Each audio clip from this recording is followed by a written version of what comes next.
जेकरा चेहरा पर नूर हो जाला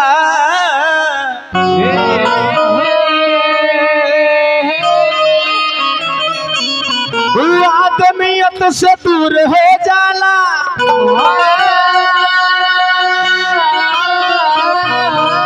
आई है देखल बा जमाना में ओकरा सच हो गरूर हो जा। कल गई का कि सब कहेला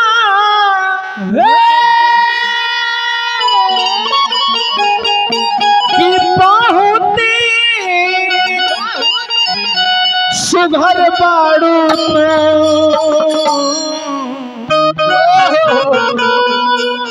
कि सब कहेला कि बहुती अरे सुघर बाड़ू तो ना लागे न काचे उमरिया में लागे न काचे उमरिया में ना लागे न काचे उमरिया में लागे न काचे उमरिया में। सब कहेला कि बहुते सुघर बाड़ू तो सब कहेला कि बहुते सुघर बाड़ू तो ना लागे न काचे उमरिया में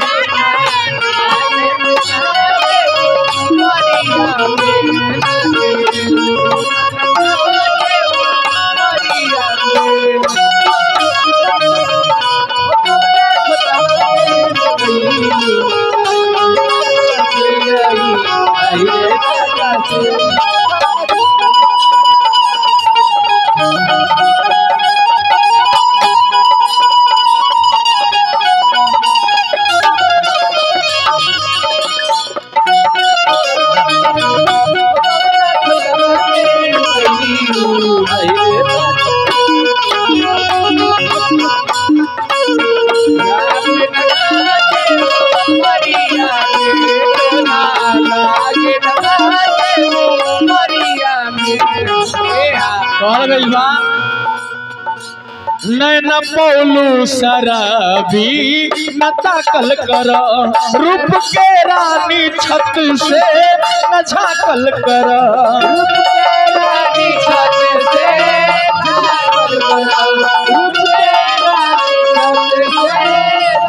नैन पौलू शराबी न ताकल कर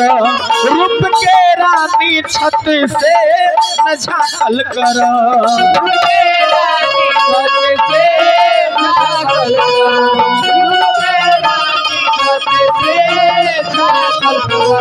जेने ताकेलू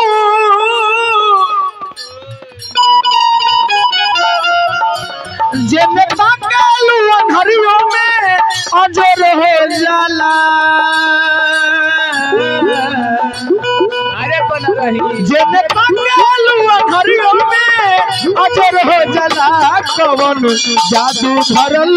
बा नजरिया में कवन जादू भरल बा नजरिया में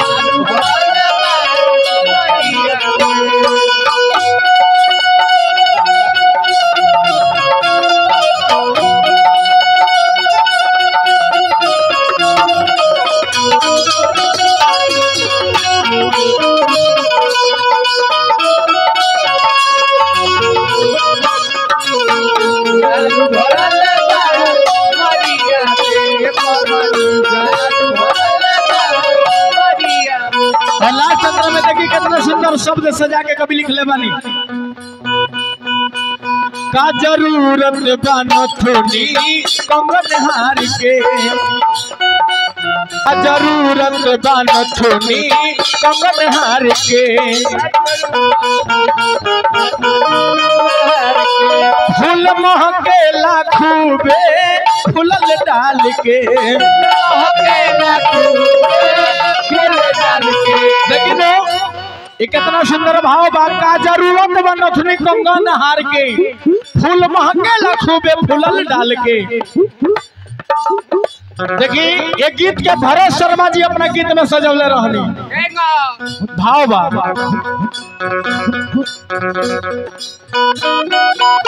कहे के कैसे बा भरत शर्मा जी गौले रहनी कि लाल लहंगा ब्लाउज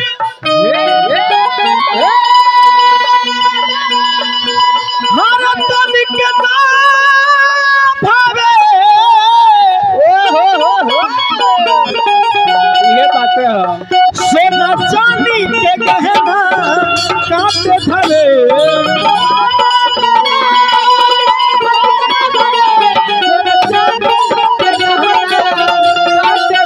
भरत शर्मा जी गौले रहनी कि प्रति प्रदेश हो आ पत्नी घर में बाड़ी तो देखी नो मेहरारू लोग के बुझाला जब पति लोग के प्रदेश गईला पर आ पति लोग के बुझाला मेहरारू लोग के नैहर गईला पर बहुत मेहरारू लेकिन भाव बा लाल लहंगा ब्लाउज तनिक ना भावे सोना चांदी के गहना काटे धरे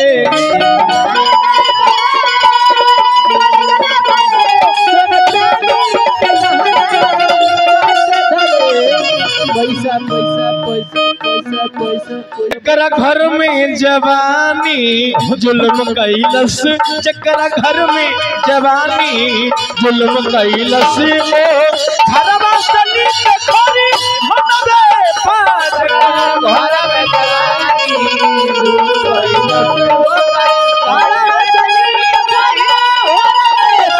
जकर बलमा बसे पर देशर सखी कर ससुरा तनिक नहीं हरवे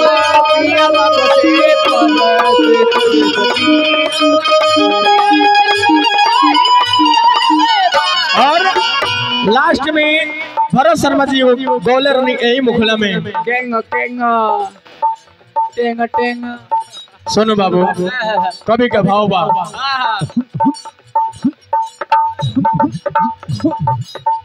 ये दुनिया में पत्नी के बिना पति के और पति के बिना पत्नी के नहीं रह जा सकत का जरूरत बन थोनी कंगन हार के फूल महके लाखूबे फूलल डाल के फूल महके फूलल डाल के फूल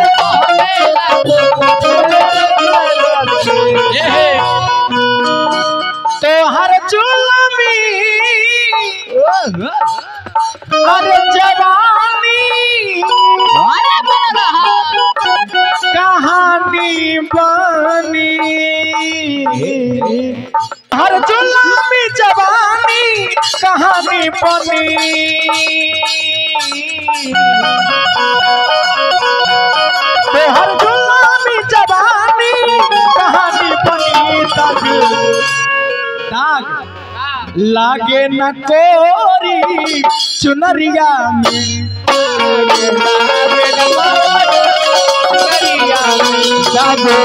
लागे न कोरी चुनरिया में